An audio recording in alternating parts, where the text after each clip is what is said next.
Using the wrong fertilizer at the wrong time can ruin your tomato harvest. Here's what to use at every stage. At the seedling stage, use a balanced fertilizer like 10-10-10 or diluted fish emulsion. This encourages strong roots and healthy leaves.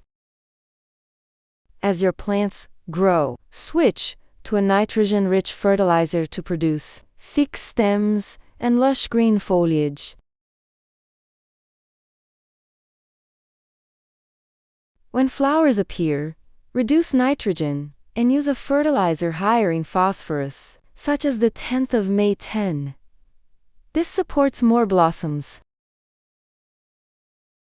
Once fruits start developing, feed with a potassium-rich fertilizer. Potassium helps tomatoes grow bigger, sweeter, and healthier.